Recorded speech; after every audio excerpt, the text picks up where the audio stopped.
I know you love earning travel rewards and cash back, and that's why you're going to love Rakuten. With Rakuten, you can earn cash back on everything you need to book your dream trip, hotels, flights, rental cars, experiences, and more, while still booking through your favorite travel sites. And don't worry, cash back can be earned on top of earning the credit card points and the hotel and airline loyalty points that matter most to you, depending on how you make your booking. Plus, with Rakuten, you can also earn cash back on groceries and other purchases like electronics, pet supplies, and more. And the best part, you can join today for free and start earning cash back on top of your travel rewards. Go to Rakuten.com or get the app. That's Rakuten, Rakuten. Rakuten, the most rewarding way to shop. So we lost 10% and made 25%, spending $1,200. The kids made like $150. Like 2 toddlers made $150. That is today's guest, Chris Hutchins. He's host of the popular podcast, All the Hacks, where he shares strategies and tactics to help you upgrade your life, money, and travel, all while spending less and saving more. Since he's done over 225 episodes on his podcast featuring a variety of experts and is personally an avid, quote, life hacker who strives to maximize happiness at the lowest cost, I asked him to curate his 5 best hacks of all the hacks, things that he has learned from his podcast and from his personal experience. And because of that, this episode's packed with actionable takeaways around life, money, and travel, including a money philosophy that can free you from the goal of endless accumulation, where you can find unclaimed money that you may be owed, why a second trip to a destination is often better than the first, how to negotiate anything using one simple phrase so you can find, for example, the best deal on accommodations, and loads more happening in this show right now. So buckle up, strap in. Thanks for being here, and welcome to the Zero to Travel podcast, my friend.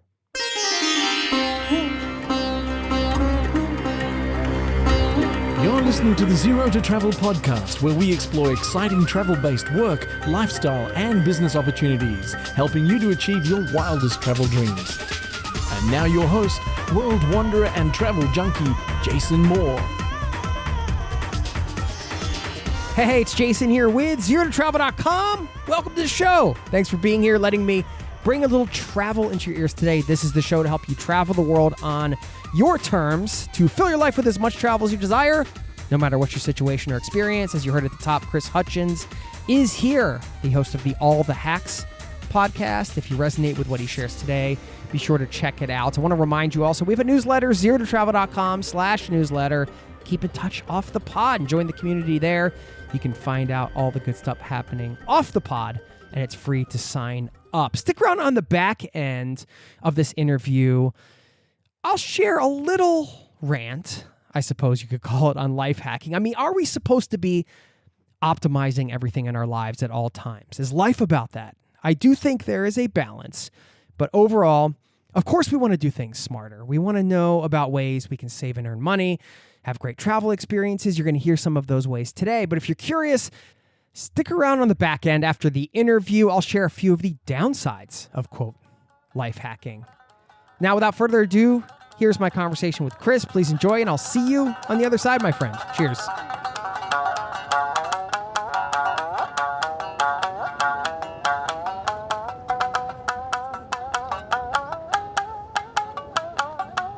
Chris Hutchins, welcome to the Zero to Travel podcast, my friend. It's good to see you. Long time coming. I'm excited to be here.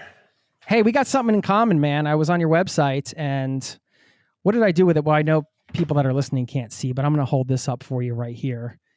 Monopoly Deal. What a great game. What a great game. Just for those of you listening, if you're looking for, you always have to have a good game when you're traveling. Monopoly Deal. Unreal, right? I know you're a fan. That's good. I'm a big fan. I do have a small portable card game on my desk, which is a game called Coyote. Okay. Which I'm going to guess you haven't heard of because it's like a month old. But a friend of mine, Tim Ferriss, made this game. Oh, really? He had a vision of, I want to make a game, and I want it to be something fun that friends could play when they're hanging out together. And he embarked on a journey with the creator of Exploding Kittens, and they spent like dozens of meetings, hundreds of meetings. I don't remember how many, going back and forth trying to design the perfect like friend party game, kids or adults. Nice. All right. Is it cool? I mean, it's funny. I'll have to pick one the up. box says ages 10 and up, and I have 2 kids under 5. So I tried to play what I thought was a pretty easily modified version of the game with them, and they love it. Really? Okay. The mechanics that I think would make it fun for an adult get lost playing with toddlers. But the general premise for anyone who's like, is this a thing I should do? Is you're laying out all these cards. Do you remember that game where you all have like a drink and you have to do a thing where it's like, you've got to take your little man off your drink, or you got to like hold your pinky finger. And if you don't, you end up having a drink. It's kind of like that with no drinking, where there's all these cards and you all go around in a circle and you all have to like do the action, but you might have to say it in a whisper, or you might have to do it with your left hand and something like that. It's hard to explain. Google Coyote on YouTube, and I'm sure you will find someone playing it, but it's my new travel game since I just got it. Okay, cool. Yeah, we haven't talked too much about travel games here. So there we go. There's 2 for you, and they have to be pretty mobile, pretty easy to carry around. So we got a roll-up games backgammon set, too, that's like the size of, this is a weird reference, but the size of like a recorder, like the musical instrument. It's like a little tiny tube backgammon set that my wife and I like. Oh, nice. Yeah, my wife and I traveled with this, and she still, well, I won't let her live it down. The slaughter that she took on our cruise around Ha Long Bay in Vietnam. I must have won about 20 games in a row, but luckily she doesn't listen to this podcast because she hears me talking enough. Hey, speaking of podcasts, I mean, you've done how many now over at All the Hacks? How long have you been doing this? I was just counted this up the other day, 225 maybe at this point, plus another 10 that have probably been recorded and haven't been released. Do you have a ritual before you do a show? I am very much not a ritual kind of person. Like everyone is, the type of prep, the type of getting ready. I think my only ritual that is consistent is hopefully I remember to hit record on all the devices, which has become a ritual only because one time I did not. And then the second one is I look in the mirror to make sure I don't need to shave. Other than those 2 things. Clearly I don't do that. That is not part of my ritual. If someone saw me unshaven, I don't have the luxury of good-looking facial hair. So, well, you've done some incredible episodes, and that's why I've asked you today to bring this list, the 5 best hacks of all the hacks, which is the title of your podcast, All the Hacks. We're going to get into that, but you're a big traveler. I know that, and you've done a lot with. You've been able to do a lot, like I said, with travel points and things like that. It might play into the list. We'll see. I just had a general travel question. I wanted to ask you how travel has, like, what role has travel played in your life? Yeah, I would say all kinds of roles. From like travel was my wife and I's vetting of should we get married, right? Like we went on a 7-month trip and we're like, if we can live together for 7 months, like we could probably do this for, 70 years. It's a great litmus test, man. Yeah, you could say travel is a marriage litmus test. It's a way to expand your horizons. It's a way to get really uncomfortable. Funny enough, you mentioned Ha Long Bay. I remember we did a similar boat cruise through Ha Long Bay, and not one other couple on the boat spoke English. And so I ended up playing translator with a couple that spoke French so that my wife could participate in the conversation. And I'm like school and college French, but not professional. I was never fluent. And so like travel's a great way to learn how to speak other languages, or even learn how to speak English with people who don't speak it comfortably. We've had a ton of au pairs in our family and for the last 4 years, and a ton, 4. But anytime I notice, some family that hasn't done a lot of travel is around them, they just talk at such a speed and use a style of talking that for someone who English isn't their first language, isn't always easy to converse with. And I think travel has taught me, like a version of English that everyone can communicate with, which is very different from the English we're probably using right now. Yeah. I mean, even when you're sensitive to those things, this is a funny story that happened just this last week to me. I mean, I live in Norway. I'm a citizen here now. I speak Norwegian, all that. And even then, there are still constant faux pas, like language fails. And I asked my mother-in-law, what she thought happened when you die, which I know is a heavy question, but we were in this conversation. And I realized later, I told my wife about the conversation, and she's like, oh, that sounds like a weird question the way you phrased it. She probably thought you were asking what happens when she actually dies. Like, what does she think is going to happen when she dies? Not what, like, when a person dies, what's going to happen, but when she specifically dies, what's going to happen? And that's not a good question to ask your mother-in-law. So I'm going to have to go back and kind of clean that one up. But yeah, you're right. I mean, the language thing certainly gets you out of your comfort zone. I hope you didn't have any faux pas there on the. Yeah, I can't think of too many faux pas. The other really big one is, you probably know this. It seems like most people that live all over the world that have less than many of us do, that are living in, countries we live in, like the US or Norway, they're really happy. And I know so many people that have more and are not happy. And I think just seeing that has made me appreciate life so much more. And it's true almost in any second, third world country you go to. I think people don't feel like they're on this crazy rat race that could lead to the American dream that kind of is pervasive in our society. And that attitude's really good for entrepreneurship, for business, for wealth creation, for the economy. But sometimes it causes us to lose sight of the fact that we have it good, like life is good. And travel really reminds me of that and kind of humbles the circumstance that many of us are in. Did you grow up in Virginia area? Yeah, I grew up outside DC in like a, upper middle class suburban town, with access to a major metro city pretty close by. Yeah. And now we live in the Bay Area, right outside San Francisco. Bay Area. Okay.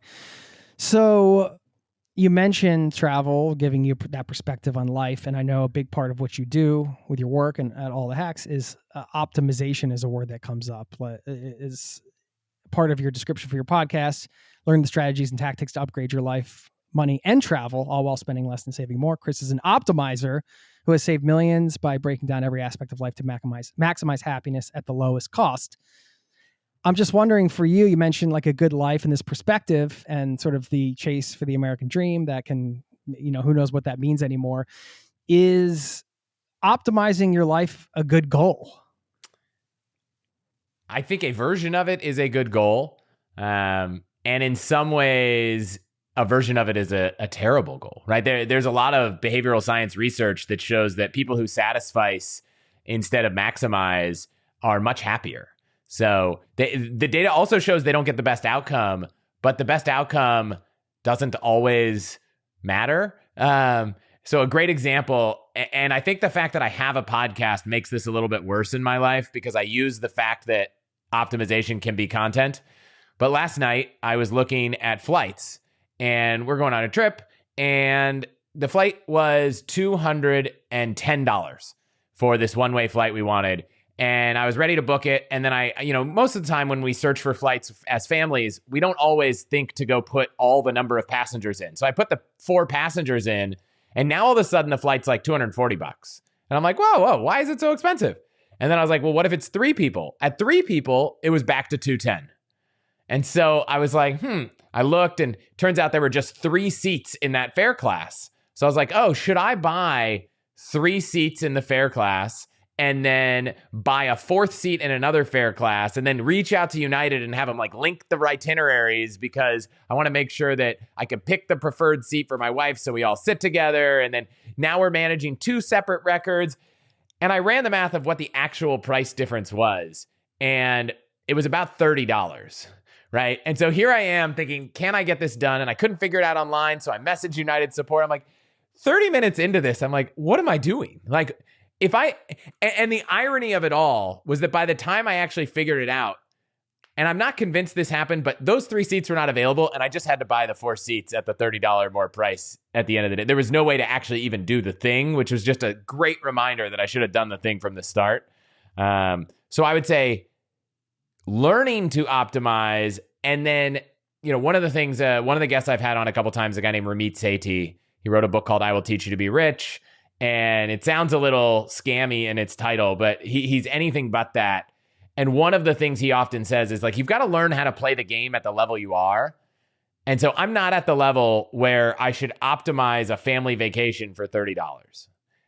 Now, I can't always help myself, and I do get a tremendous amount of joy out of that process.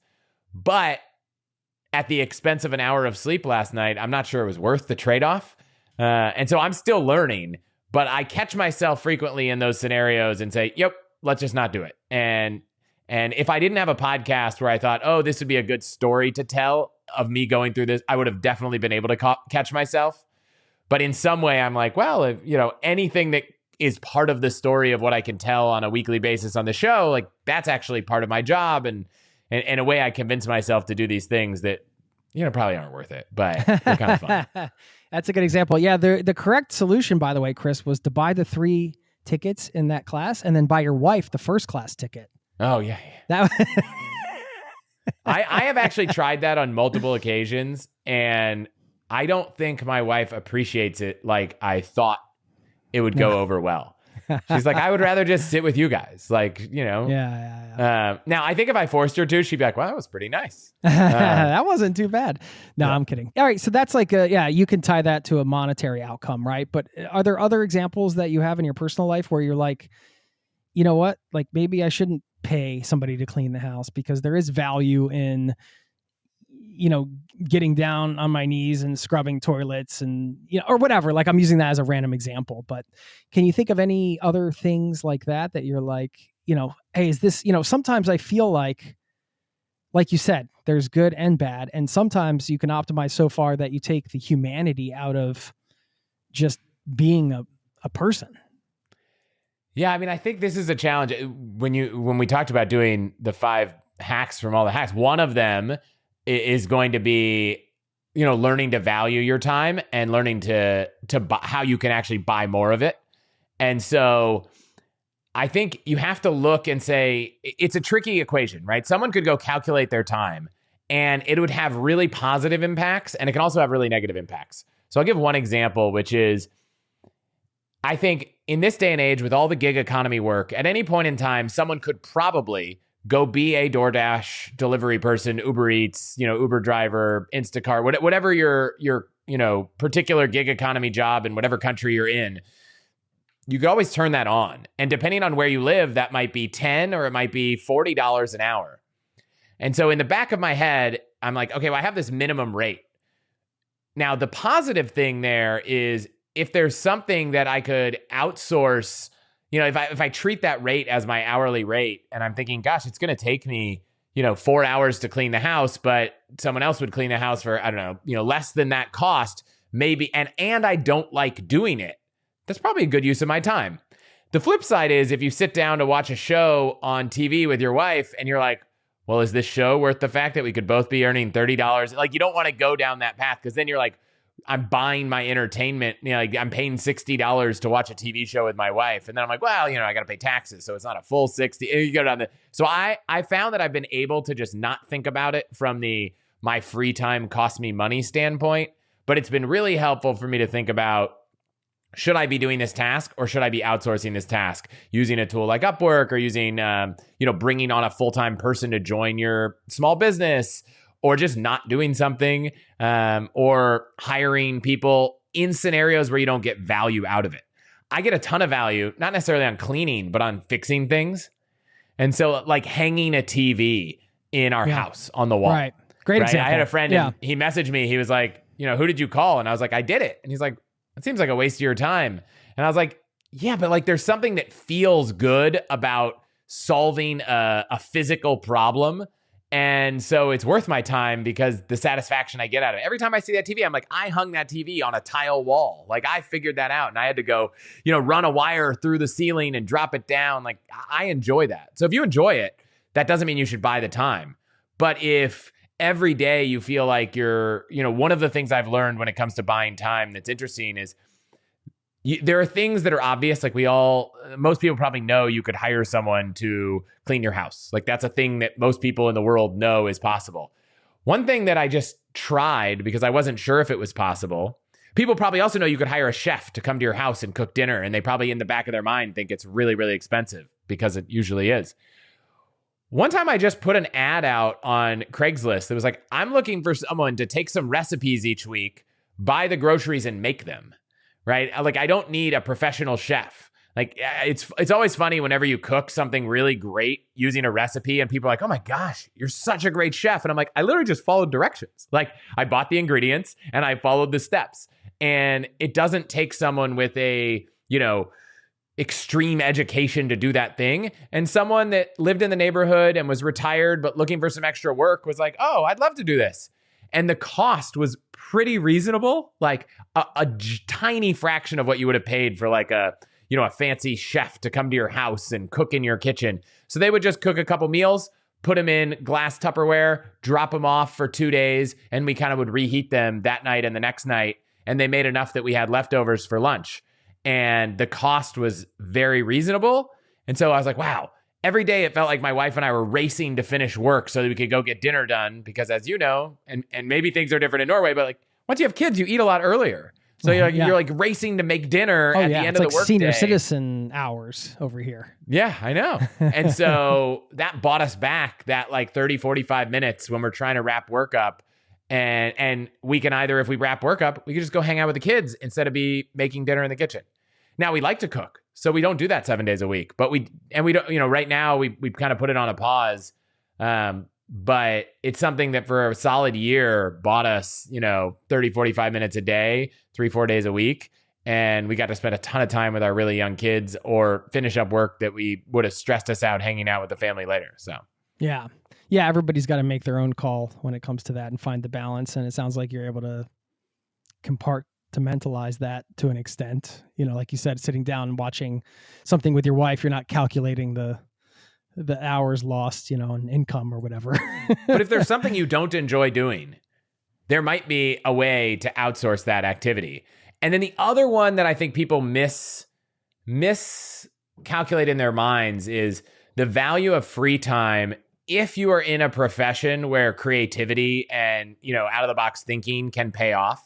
And so I find that some of my best ideas for podcast episodes, they don't come from me sitting down and like running through a task list. They come from me having some free time on the calendar. And so sometimes it's hard to realize that and say, gosh, I got to outsource these tasks so I have free time. There's not actually a thing to do, but that free time unlocks different aspects of the business. And so, for example, since we're on a travel show, we ended up taking a group trip to Iceland because I wanted to go to Iceland. And we thought, if we're going to organize like the best trip possible to Iceland, why not bring other people with us? Like economies of scale, like if people in our audience like to optimize travel, wouldn't that be fun? I don't think the execution of that and the ideation of it would have really come from anything other than just being kind of a little bit more free in my time to think about other things we could do in our business. We'll get back to the interview in just a moment. I know you love earning travel rewards and cash back, and that's why you're going to love Rakuten. With Rakuten, you can earn cash back on everything you need to book your dream trip, hotels, flights, rental cars, experiences, and more, while still booking through your favorite travel sites. And don't worry, cash back can be earned on top of earning the credit card points and the hotel and airline loyalty points that matter most to you, depending on how you make your booking. Plus, with Rakuten, you can also earn cash back on groceries and other purchases like electronics, pet supplies, and more. And the best part, you can join today for free and start earning cash back on top of your travel rewards. Go to Rakuten.com or get the app. That's Rakuten, Rakuten. Rakuten, the most rewarding way to shop. Now, back to the show. I agree. Yeah, the walk is a great example. Like stopping and going for a walk, and you're like, well, I'm not getting things done. It's like, it's not measurable. Because the walk for me leads to a waterfall of ideas. And I didn't have my walk today, actually. So I'm a little grumpy. No. But I need that. You're right. I mean, you need that time, and there's value in that for sure. You mentioned the term optimizing travel when you're talking about your Iceland trip. Do you have thoughts around how you optimize travel? Yeah, I mean, I think gosh, we said we were going to talk about these 5 hacks, and one of them, I'm like slowly leading them in. So maybe the summary at the end is like, let's recap them because we somehow got into all of them naturally. Yeah, sounds like a plan. I think one of them, which for people who love traveling and love to go see new places, I think the most underrated hack that I'll even level up to one of my top 5, at least if I want one to be about travel, is the second trip somewhere. Like the second trip somewhere is often the best trip somewhere because you have no pressure to go see the things that you felt like you had to see the first time. You can really go and just kind of, to steal the word that Rolf Potts used on my show, flaneuring around the city. You're just kind of like wandering and getting more immersed in what people are doing than trying to go see the 3 things you want to see. Sure, you could just do that the first trip, but there's something about having the comfort of, like I've already kind of figured out how the subway works here. I kind of understand the high level of the general culture. I've kind of ticked off a few of the places. I know where they are. I know what I like. And now I can just kind of go and you really feel so much more immersed in those cities. And funny enough, I started my travel journey with like, I want to see all these places. Like in many ways, some of the trips we've taken have come from the fact that there's so many places in the world. I want to go see so many of them. Let's keep traveling because how are we ever going to see, 190 something countries if you don't constantly go? But when my wife and I sit down and we're like, where should we go next year? We're like, I'd love to go back to Japan. Like we've been there 4 times, but I'd love to go back. Like really love it. Paris, love it. Bora Bora, being on the west coast of the US is like great. And a part of me is like, well, we've never been to the Maldives. Like but like Bora Bora is great. We understand it. We know it. It's closer. And I think sometimes in the travel world, we can get our heads wrapped around wanting to, check off all the bucket lists of new places and lose sight of the fact that the experience you have traveling doesn't have to be a new place. It could be a new thing. And that new thing could come from going to the same place again. Absolutely. Yeah. You get a chance to dive deeper, essentially. It's a part of the slow travel movement, I guess. Yes. If you went to a place for the first time, but went for 3 weeks, you'd have a very similar experience. And so maybe the answer is stay longer than it takes to do the highlights, because then you'll have time to appreciate it. For people with schedules that don't permit longer, slower travel, maybe that means, a second trip. But I think sometimes we get caught up in, I have to go to all these places and see all these things. And, it's one of the reasons we've never done New Zealand and Australia as a family. And I regret the fact that I haven't been able to fight this kind of challenge in my brain, which is, well, like, why would we ever go there if we only have a week off? Like, with kids' school schedules, sometimes like, well, spring break, we could go, and summer's their winter, so it's not ideal. So how could we go for more than a week? And a friend of mine, if anyone's familiar with the Frequent Miler on the Air podcast, it's kind of more focused on points and miles. But Nick from the Frequent Miler was like, I had this same attitude. And then we just went for a week because we were like, look, if we need 2 weeks, we'll go back. And he's like, it was amazing. And doing that unlocked so much for our family travel over the next, decade, because we no longer had this idea of, well, let's not go to Europe because we don't have time to go see all the things we want to do. Let's not go here because it's not enough time. It's like, let's just go and do what we can, and then we can go back if we want more. Like, I will say the biggest travel hack I personally think is the points and miles world, but it doesn't necessarily have to be played with credit card points. It could just be played with taking advantage of the fact that lots of airlines and hotel groups just sell their points online. And sometimes you could literally go and buy points from an airline and book that flight that in your mind is often thought of as, well, I could only book with miles if I played this points game, and I don't live in the US, so there's not all these crazy credit card offers. But there was a time where we saw this both hotel and flight example where it's like, wow, this hotel was so expensive, like 3,000 points a night or $3,000 a night. But it looked like such an incredible hotel in Spain on the island of Mallorca. But you could book it for like 100,000 Hilton points, and you could buy those Hilton points for half a cent each. So you could just buy them on the website for $500 and then book the room. So you can get that, effectively, it was almost like 75, 80% off, or maybe it was more, 83% off on this hotel. But you didn't have to be playing the credit card game. You didn't have to be racking up Hilton points your whole life. You could just go to the Hilton website and buy them. And so I think points and miles are an excellent way to reduce the cost of airfare and hotels all around the world and make it easier.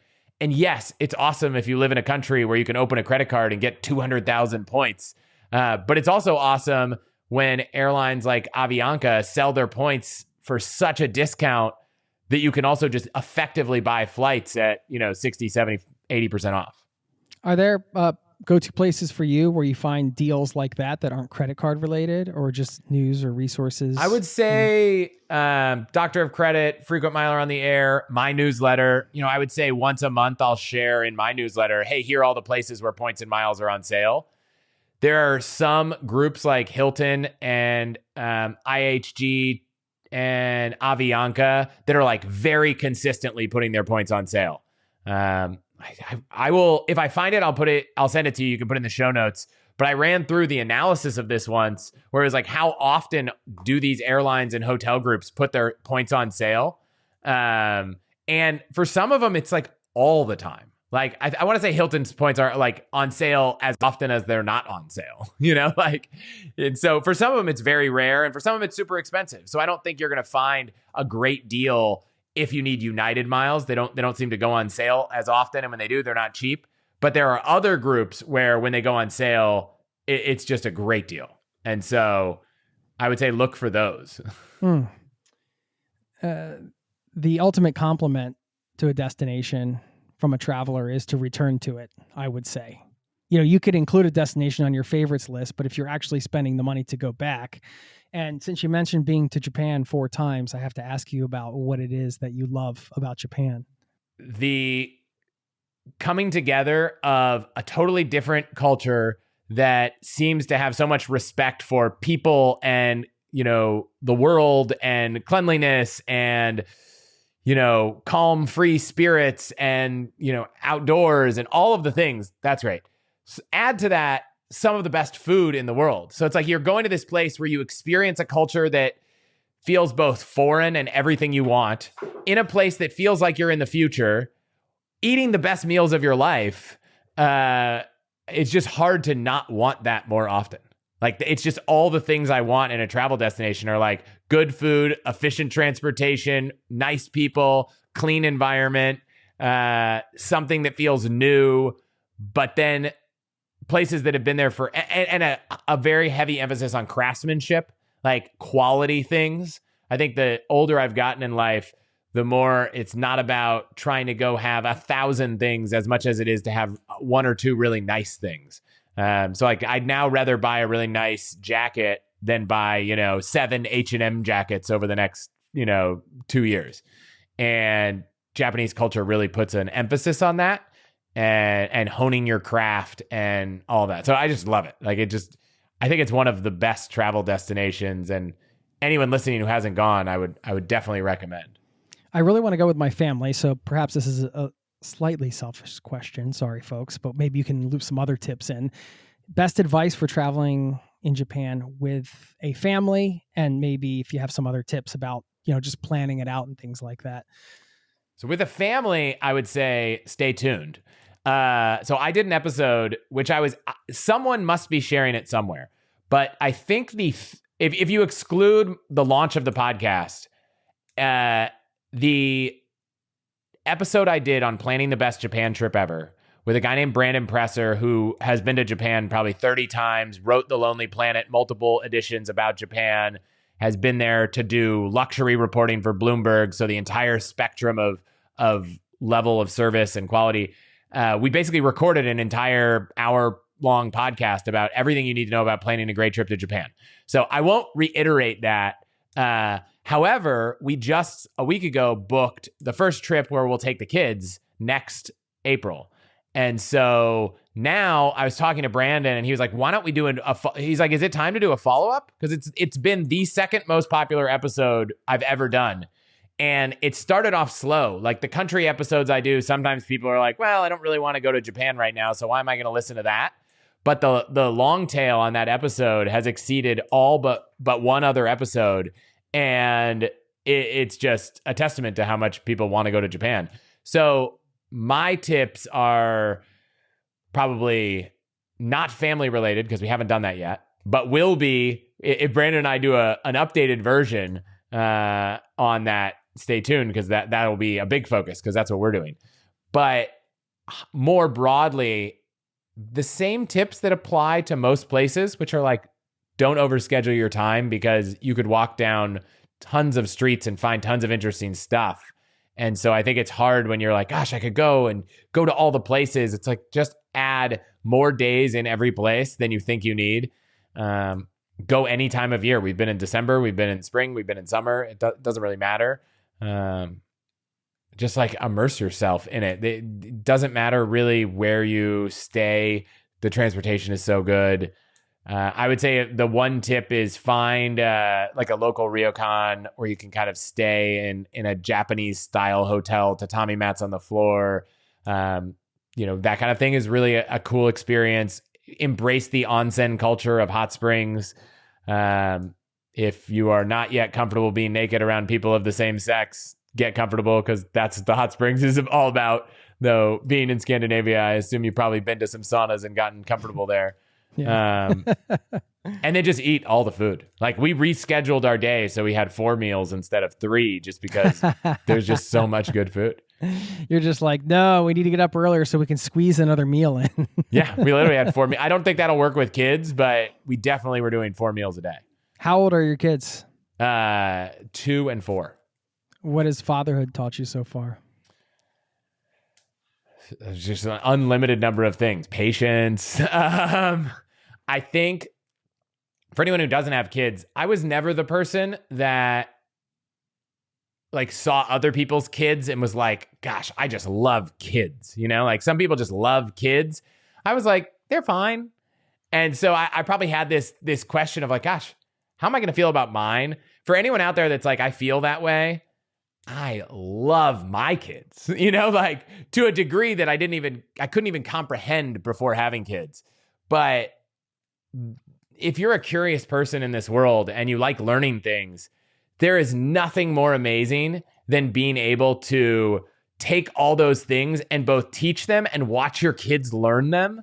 So when we travel, it's like, let me show you this awesome thing. Let me watch you get excited about this thing that I was never even excited about.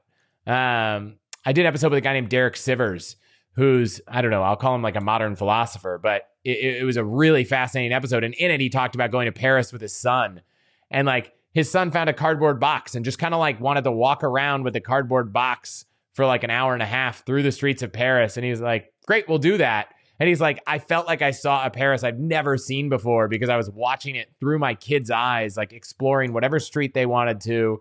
No care about seeing the Eiffel Tower, just kind of enjoying what people are doing and what's going on. And so I think you can apply that everywhere to everything, whether it's wanting to learn about the ocean, wanting to learn about a book, wanting to just learn about, why we have toenails, like it doesn't matter. It's just so fun to watch these curious creatures teach you, so much and then humble you with like, you just think, and they're so brutally honest. They're like, Dad, that shirt looks dumb on you today. And I'm like, I'm not used to people saying that, but kids don't care about it.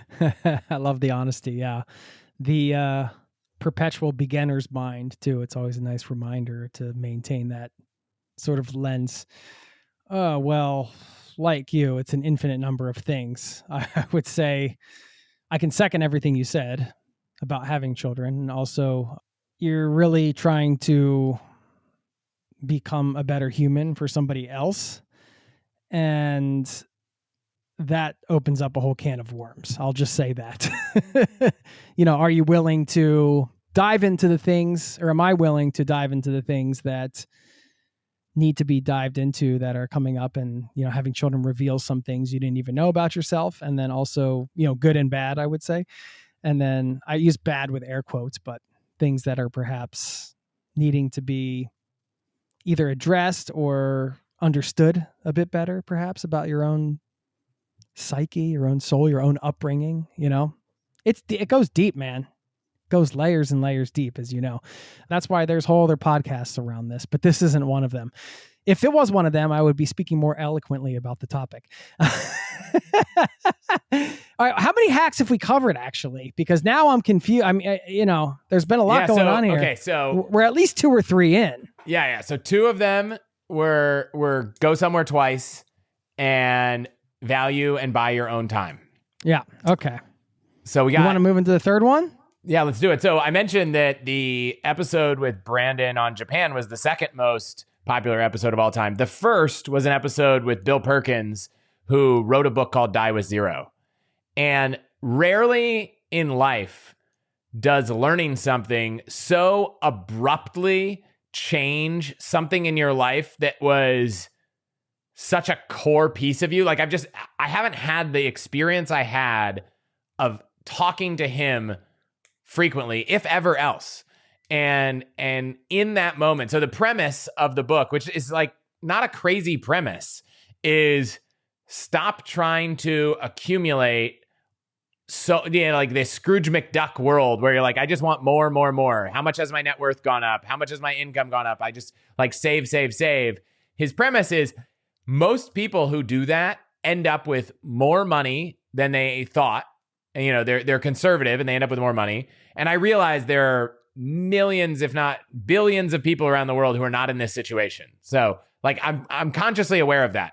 But there are a lot of people who end up with more money or think all these things that I want money for, I'm going to do once I stop working.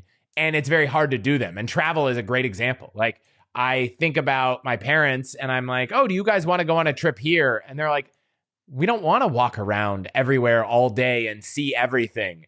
And we actually took them to Japan on our last trip. And, for them, 8 hours of exploring a day is not on their list anymore. They're probably down to 2 or 3. And so they missed half the stuff we did. And they're okay with that. But if exploring Japan was on their bucket list in their 20s, waiting until their 60s or 70s to do that trip was a mistake. And so his idea is you look at these seasons of life and, you spend the money earlier to do the things that will have the most value when you do them. And then the memories of them pay dividends throughout your life because we go back and we remember those stories. We retell those stories with others. We share them with the people that we were, with.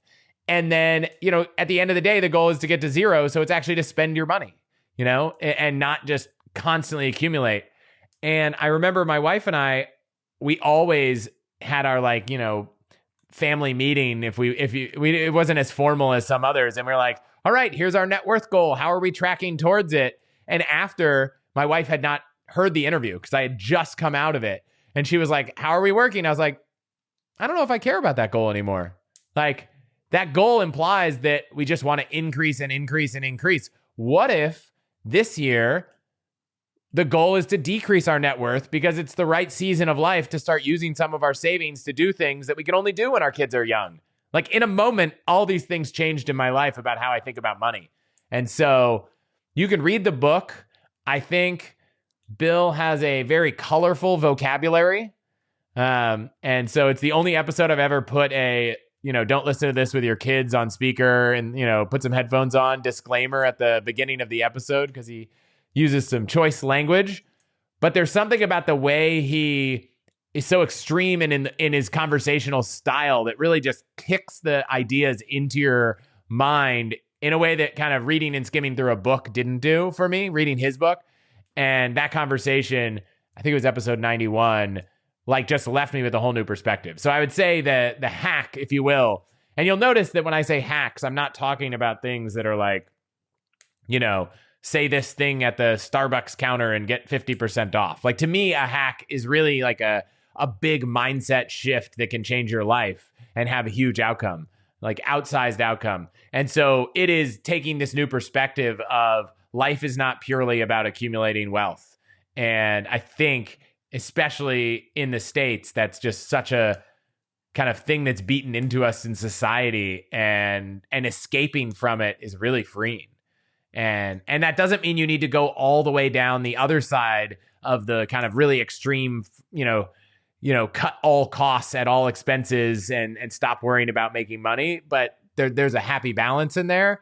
But learning that the goal is not purely about accumulation changed so much that I would encourage anyone who hasn't already come to that realization to go listen to that conversation or read the book or explore what Bill talks about.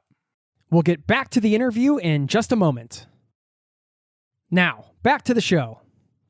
It's a great read. I've read the book, and now I'll have to go and listen to the conversation. But it's definitely a game changer, like you said. I mean, I hope I'm in the position at some point to be like, how am I going to spend all this money?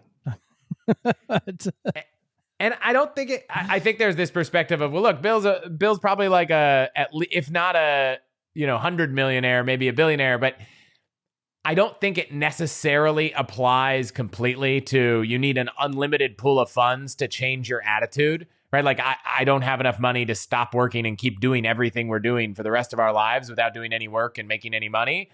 But there are years where maybe that's not the year you want to save. Like, I think we have this, I've got to save every single year. And yes, saving is important. When you don't work, you need money. Like if you retire, you can't, some countries have Social Security and different benefits, but, maybe you have to pay into them. Maybe the country you live in doesn't. But in general, there is probably some world where you could spend more money, or you could evaluate how you spend money and say, hey, I think about this on a marginal level. My wife and I don't budget per se, like we don't track every dollar and plan how we spend it, but we do track every dollar so we know where we're spending it. And on an annual basis, we go in and say, you could stack rank it and say, well, of course, groceries are absolutely a necessary thing. We're not going to cut those.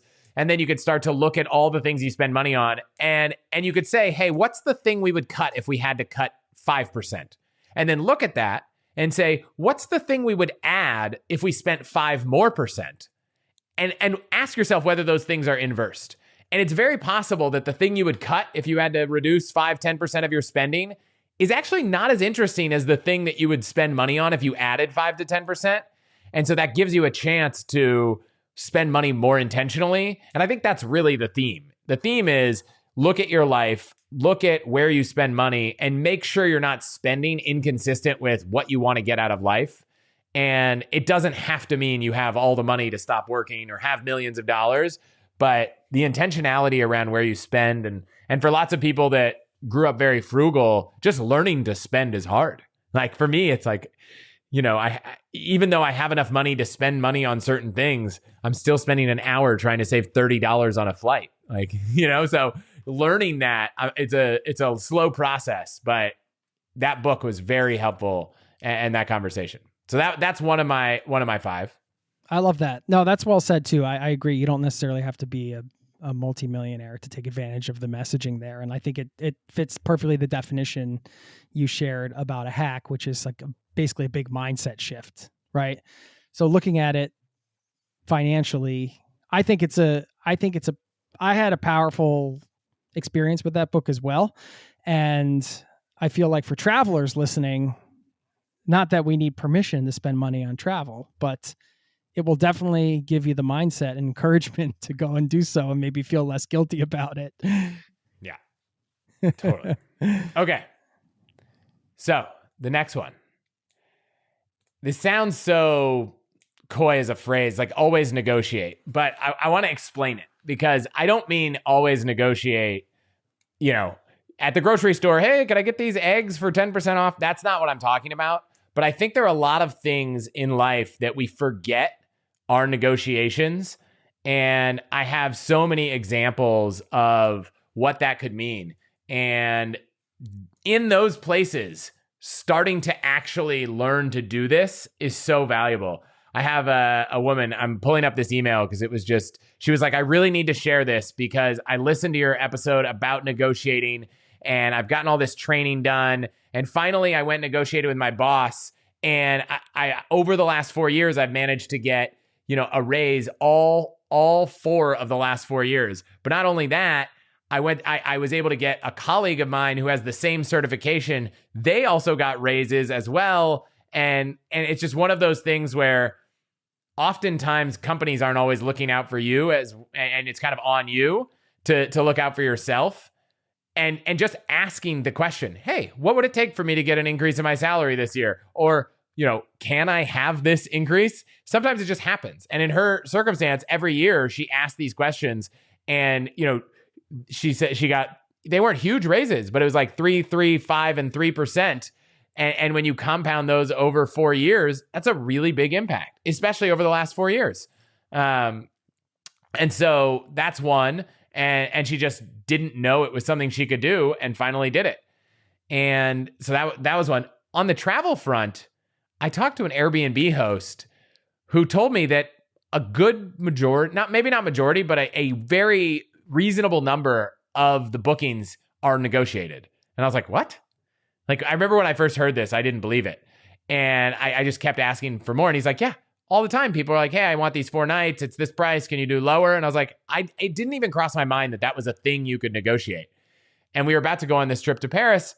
And I emailed the host and I was like, hey, we really like your place. And what we did was we kind of had a price range in mind. And then I found a place that was like 20% outside of the price range and said, hey, we're looking at all these places.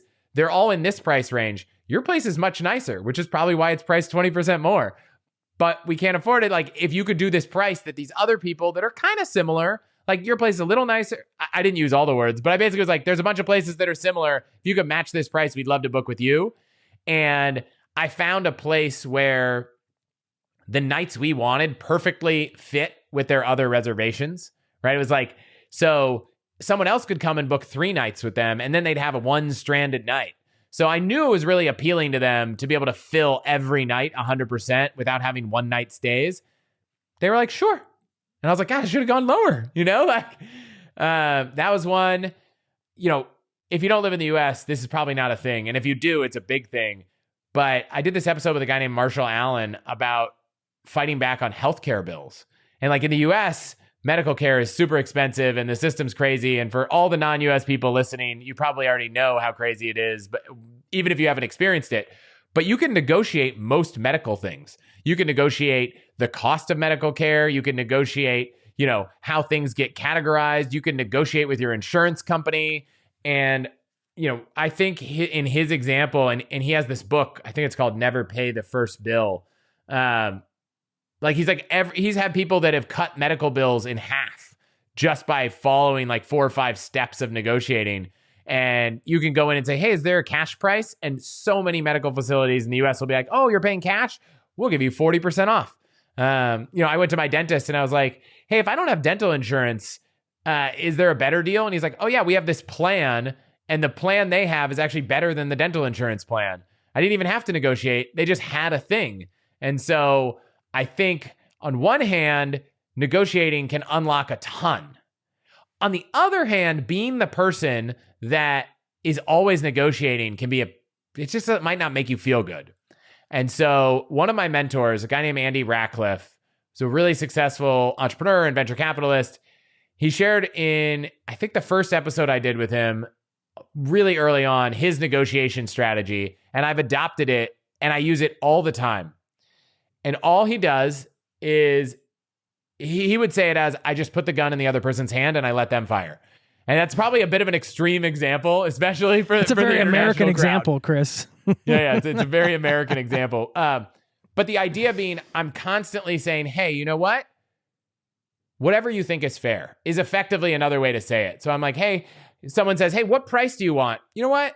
Like, we're both trying to get a good deal. Why don't you just pick whatever you think is fair? And I find that 90% of the time, that other person picks something that is actually fair and isn't trying to take advantage of me, and they feel good about it. And then 10% of the time, someone really wants to take advantage of you, and you just, you accept it, move on, and try not to work with that person. So if you go to your boss and you say, hey, I've worked really hard, I think that I probably deserve 10 or 20% or whatever it is, but I'm going to let you decide what you think is fair. Sometimes you can get a lot farther than having to go back and forth. And it especially works well with friends. If you're like, hey, my friend wants to borrow my car for a week.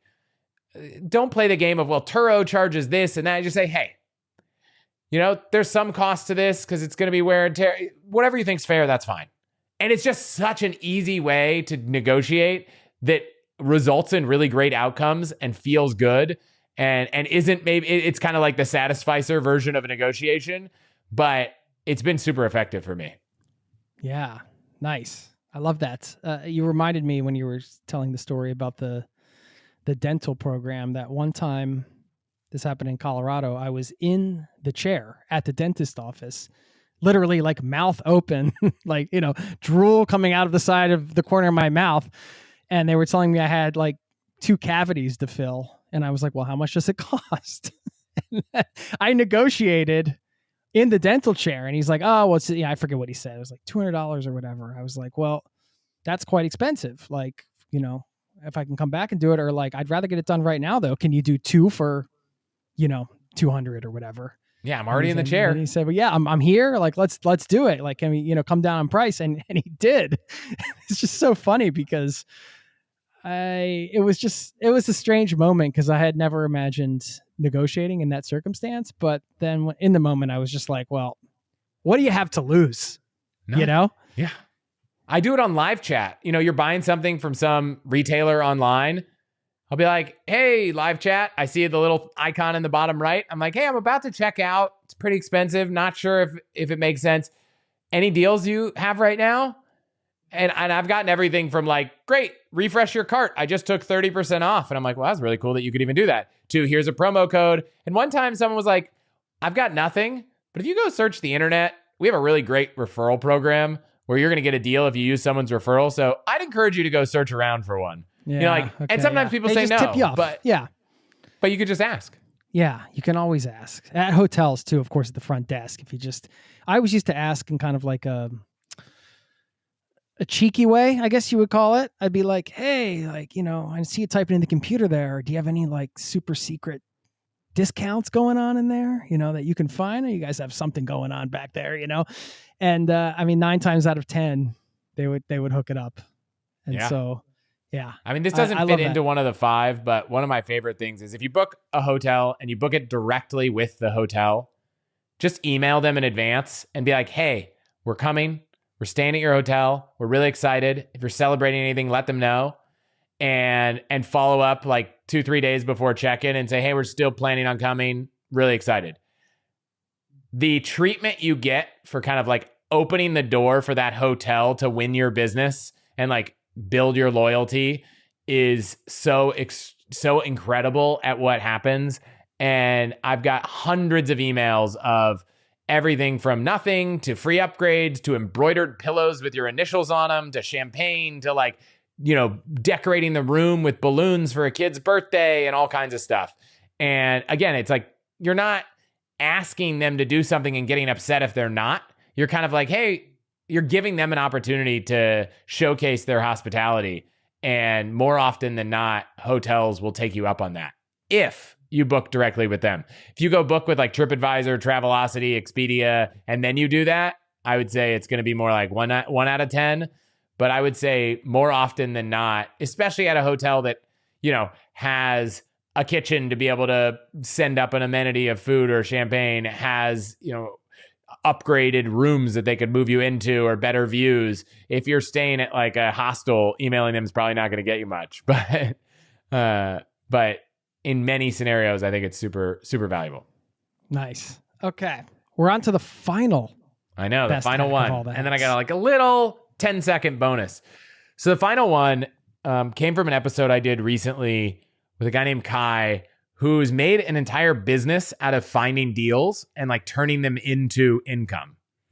And it was the craziest thing that's maybe similar-ish to the Die with Zero moment, where all of a sudden I'm just like, every time I see something, I'm like, is this an opportunity to make money? And they're hiding all over the place in plain sight. And so one great example was, gift cards. If you see gift cards on sale, I was like, oh, gift cards are on sale. You could just resell them. There are a lot of people online who just buy gift cards. And there's a whole massive $1 million plus business of reselling gift cards. And that was one of the interesting ones. But as a good example of this, Amex cards and most credit cards in the US at least, they'll have all these offers where it's like, oh, if you go spend $200 at Lowe's home improvement store, we'll give you a $50 credit. And so I was thinking about this the other week and I was like, okay, well, Lowe's has that gift card aisle. So I went to my daughters and I was like, hey, do you guys want to make some money today. Like we can go learn what it's like to make money. And they're like, how are we going to do it? And how much? And normally I would take kids to like the recycling center and we'll drop off cans and we'll make like $3, right? But today I was like, I got all these offers and I had them on like 7 different credit cards. I was like, we're going to go to Lowe's and we're going to buy gift cards and we're going to sell those gift cards.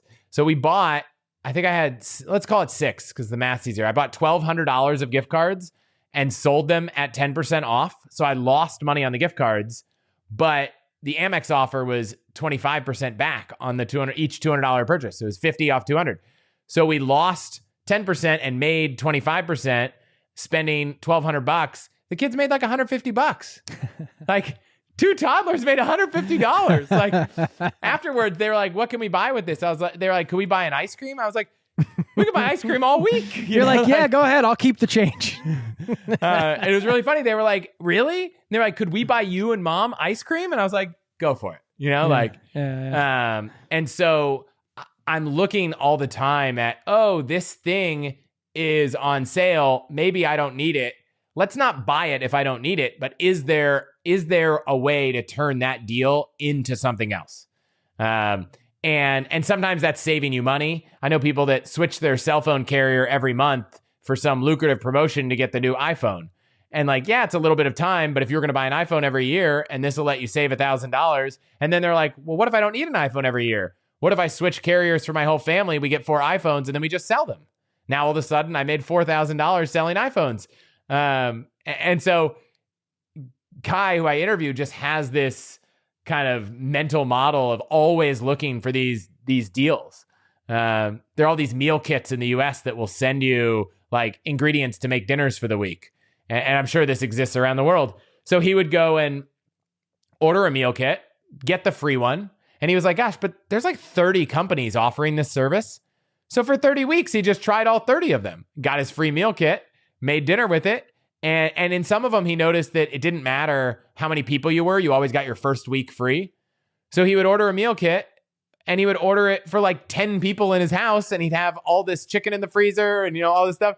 And then he would just go through all 30. And the irony was, after he didn't renew for the second week, he was like about 10 to 20 weeks later, they'd send me an email and be like, hey, do you want to try it again and get another free week? And so he was on this cycle of like, he went through all of them. And by the time he got through all of them, the first one he had done was like, do you want to do it again? Right. And he could just kind of repeat it. And it ended up being like probably, I want to say like 6-figure income a year between cost savings and income generating things. And in this episode with him, we just ran through all of them in every category. And I can't remember the exact number of dollars that I think he makes working like 20 hours a week. I think the episode we did was how to make $3,000 a month, like an easy $3,000 a month, spending a couple hours on all these kind of repeatable deal things. So that just like opened my eyes to all of these cases where, and then the next week I was like, oh, wow. Amex has some offers for 50 off $250 at Tory Burch, which is like a high-end designer. I don't need anything from Tory Burch, except they sell gift cards. So my daughter, and I had to put my kids to work because it was all online. So I made my daughter type in the credit card numbers. Like that was her contribution. I was like, you have to type in each of these 10 credit card numbers. And then they made like $200. I was like, man, if I can make my kids $100, $200 a week doing these deals and we put it into their, and they save at least half of it. Yeah. I don't know. Yeah.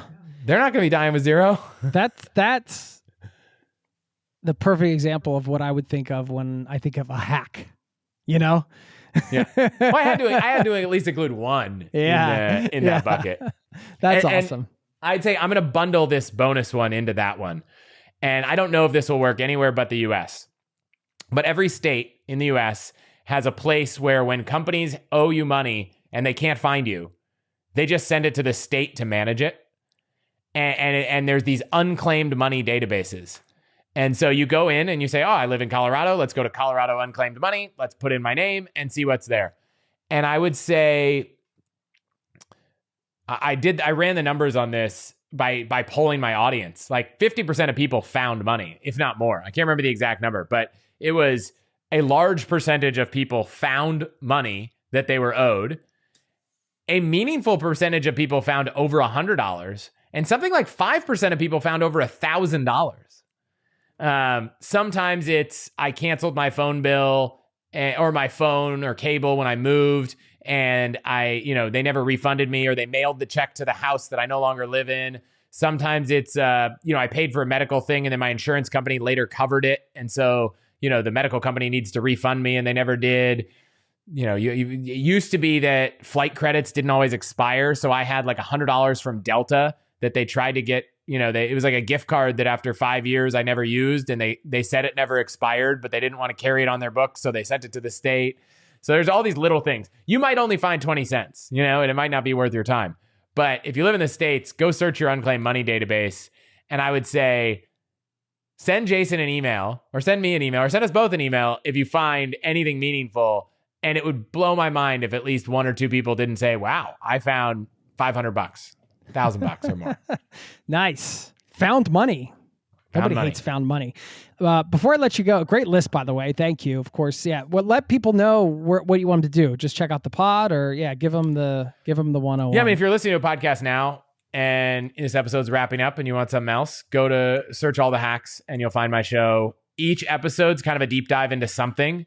And that something could be, a portfolio of credit cards. It could be oral health. We were talking about the dentist. I'm doing a whole episode on oral hygiene. But it also could be on a country. It could be on learning to write. It could be on credit scores.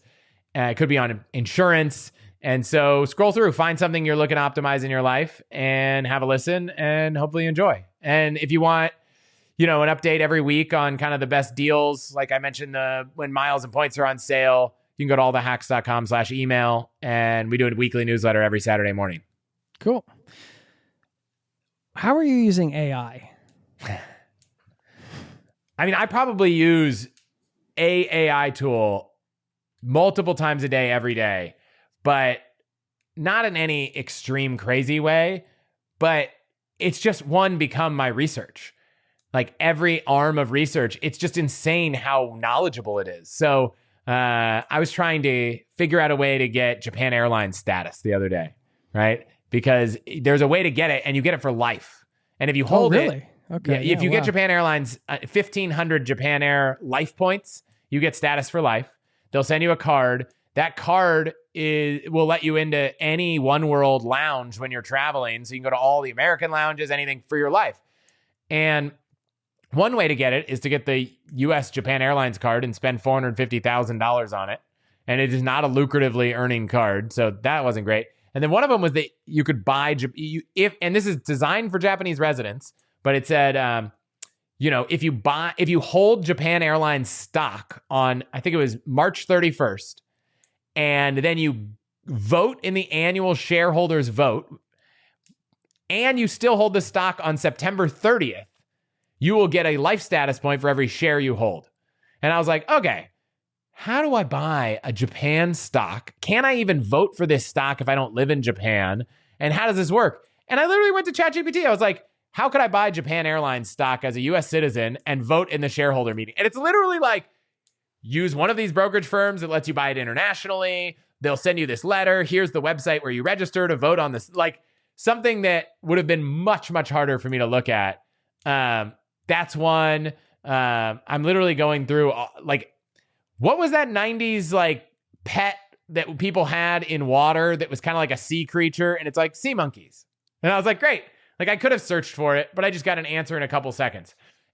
Review a legal doc, search the terms and conditions of something, help me write a title for a podcast episode, answer a question about whether there's any law that prohibits an airline from, stopping you from using the first class bathroom. I'm just looking through the list of random things I looked up. Take this picture of me and my wife and roast us. Which by the way, is a really great one. Take a picture of you and your partner or yourself and just say, roast us. And it's like, I took a picture of us hiking in Iceland, and it's like, these two look like they booked a romantic glacier hike, but dressed like they accidentally wandered out of an REI catalog photo shoot. And then I was like, and it's like, do you want it more savage or more playful? And I'm like, make it more savage. And it's like, these two look like they heard Iceland is trendy and said, cool, let's cosplay as Lost Patagonia mannequins. That's pretty good, man. So if someone just needs a fun way to use AI, Yeah. go take any photo and ask it to roast you. It is That's so good. funny. That's so funny. I'm going to try that after this. I'm sure there are more productive ways to use it for business, and I do those things. But sometimes you just need a good laugh. Yeah, for sure. I asked it to write me a joke for my newsletter that was travel related, and I was writing about digital nomad visas and remote work visas and things like that. And the joke it came up with was something like, why didn't the digital nomad why didn't the digital nomad get a visa to New Zealand? Because they weren't remotely qualified. I asked it to write me a bad dad joke, like that was digital nomad lifestyle themed. Anyway, it was kind of funny, but I was like, not bad. Maybe I could have came up with that, but not bad. Two more before I let you go, if that's okay. I see a slew of recommendations on your website that involve a lot of monthly software subscriptions, which everybody loves. I know everybody loves software subscriptions. Which ones are worth it, man, in your experience? If you travel a ton, have points and miles, I would say having one subscription to an award search tool. If your use case exceeds what a lot of them have for free is great. Award tool, points, seats.aero are kind of three of my favorites. For a travel person, I think that's a great one. I would say I should go look at my list of if you go to allthehacks.com/deals, or I can't remember, allthehacks.com/stuff. Stuff is like all the things I use. Deals is all the deals. There's decent overlap on them because the way we work with brands is I just reach out to the companies that I use their products and ask them if they could be sponsors of the podcast instead of just, working with anyone. I think when I think about subscriptions, on one hand, I really hate them. And then on the other hand, if they're solving a problem in my life, like I'd rather pay for the good solution than use the crappy solution. So like Mint was a budgeting app and I use Copilot. And if you don't have an iPhone, maybe check out Monarch Money, but Copilot's my preferred. Like I'd rather pay for a really good one than use, a mediocre one or one that's constantly sending my ads or selling my data or that kind of stuff. And if your data is getting sold, you'll probably find that if you, I don't know how much this exists overseas, but in the US, if you just search your like name and your street address, you'll be like, wow, my information's all over the internet. So I have a subscription to Delete Me for everyone in my family, like even parents, and they just constantly go and remove your data from all the data brokers. You can do it yourself. Every one of those data brokers has an opt-out policy, and it takes hours and hours and hours because there's hundreds and hundreds of them. They were one of my earlier partners because I used the product. I was like, this is amazing. They'd never worked with podcasts. And they were like, yeah, we'll love to sponsor the podcast. And we've been doing it for 2 years. So there is a deal, allthehacks.com/delete me or /deals. Let's see what else. If you like those like Amex offer, card linked offers, Card Pointers is a cool browser extension and app that just auto adds them. So like instead of you having to log in and find them, it'll auto add them. And the way most of them work is if you add them to one card, you can't add them to another, but they'll add them to all the cards in the same second. So like if you hit the Amex API at the same second for all your cards, you can end up getting the deal like 10 times. So that go to Lowe's, 7 times deal wouldn't have been possible without a subscription software. I use Superhuman for email. I think if you're someone who does a lot of email, find the tool that makes you more efficient. I always think like, gosh, do I want to pay $30 a month for email when Gmail is free? And I'm like, well, if it's going to save me 5 hours a week times 52 weeks a year, do I want to pay $30 a month for that amount of time? Absolutely. I don't know. Did other ones stand out that you're like, is this one worth it? No. I was just curious what your gut reaction was on that, because it is a tough call at some point, because you can look at all these things and you can see how they can help you, but you feel like you got to draw the line somewhere. You know what I mean? Any other books you want to recommend? And you mentioned a few through the episode, but is there one or two books that you've read that have really made an impact on you? A friend of mine, this guy, Sahil Bloom, I've had him on the pod 3 or 4 times. He just wrote this book called The 5 Types of Wealth. And I would say, had I not known him and talked to him about the book as he was writing it, It might have been a Bill Perkins Die With Zero-esque moment when I read it, but it was such a slow burn because I've gotten to know him. I've subscribed to him for a while. But the premise of the book is very simple. There is more than financial wealth. There's social, time, physical, mental. Maybe those are the four other ones. And it's the books, I could see it, but it's not close enough that I can read the text. The idea that you don't just need money to be happy. It's a similar concept to Die With Zero, but presented very differently with a lot of great kind of illustrations and stuff. I had him on the pod. We talked about it. You can go listen to that. If you want to go deeper, you could buy the book, Sahil Bloom's 5 Types of Wealth. It recently came out, and it is an awesome book. Yeah, great. Thank you for that. Before we jam, I thought I would give you the opportunity to either share a quote or a motto or anything you want to leave people with. Any last bit of words of wisdom? Go for it. It's funny, the one thing, this is actually, I think it's Sahil's rule, which I've adopted, that I just wish everyone would adopt. Actually, 2. I got 2. 2 friends of mine have said things that I'm like, I love this. One of them, I sent him a note and I was like, hey, do you want any help doing this? He asked me a question and I answered. I said, do you want some help figuring it out? And he goes, no, I try to always spend 15 minutes answering a question before I ask someone to do it for me. And I was like, if the whole world, like the number of times I've gotten a question that could have been answered by someone doing a quick search online, it is so many. And I was like, man, that is one motto and mantra for my life. I am going to spend some amount of time trying to solve a problem before asking someone else to solve it for me. It's only fair. That's one. And then the second one is there are things, like when you think about complaining, there are things you can fix and you can't. If you can fix them, don't complain, just fix them. If you can't fix them, don't complain because you can't fix them. No complaining. Hard to teach that one to a kid, but for adults, I think if you have people that complain a lot, find that post Sahil wrote about why his number one rule is don't complain and share it and then be like, this was so interesting. I love it, man. So much great stuff in this episode. Thank you so much. I'm glad we finally got to do it. I'm glad we're in touch, and let's have you back again sometimes. You guys take a trip out to Norway. I would love to. We got saunas out here. I had four, we got four clothing au pairs. Optional things out here. It sounds like that's something you guys are in. No. Yeah. Yeah. I had 4 au pairs from Norway as a kid. Oh, and you so, did? Really? That's crazy. Every book report, every presentation, every bring an international food to school. It was Norway Get for outta 4 here. or 5 years straight. Wow. And so it's on the list. We made it to Sweden and Denmark and Iceland. And so somehow we've skirted around it in every way. So it will happen. That's crazy. Yeah, such a strong connection too with the au pair connection. That's awesome. So it'll happen. I will let you know. I will see you there. Amazing. And thanks for having me. We'll do it in person next time. Thanks, Chris. All right. Cheers. Cheers.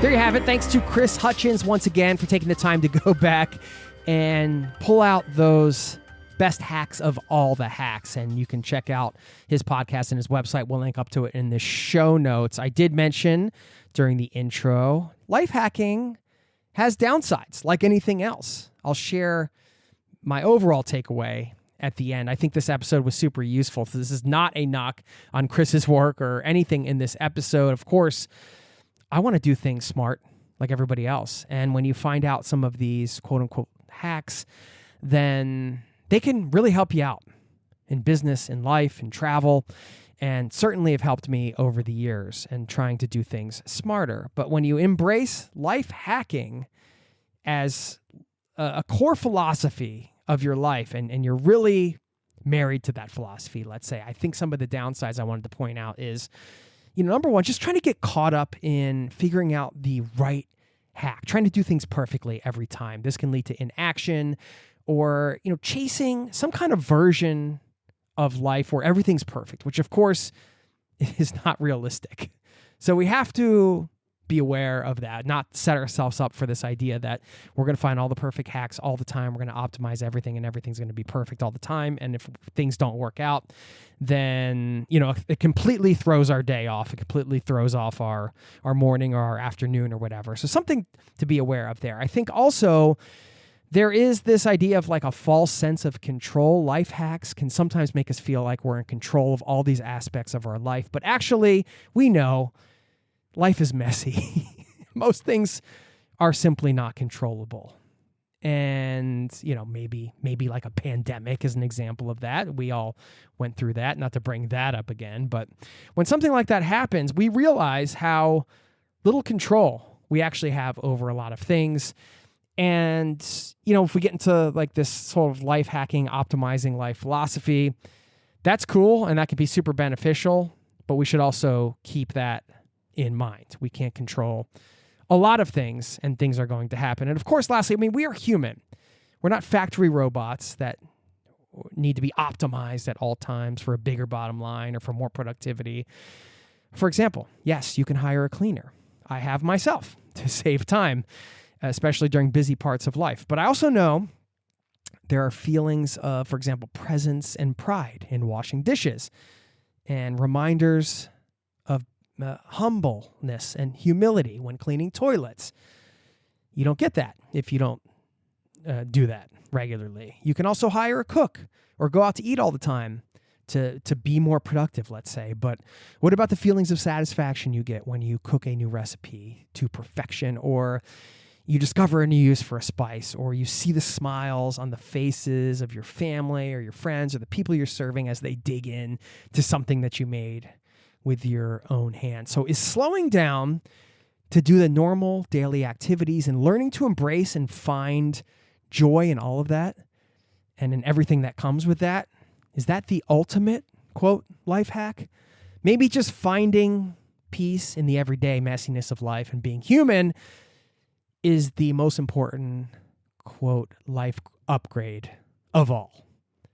So I just want to leave you with that. And lastly, this quote from Anthony J. D'Angelo, who said, "When solving problems, dig at the roots instead of just hacking at the leaves." One last thing, zerototravel.com/newsletter. If you're coming out of this one, you haven't signed up there, it's free. Join the community over there to get more personal musings like this, helpful travel links, and so on. Thanks for listening, and I'll see you next time. Peace and love to you and yours. Cheers. This podcast has been brought to you by zerototravel.com. Ideas and advice to make your travel dreams a reality.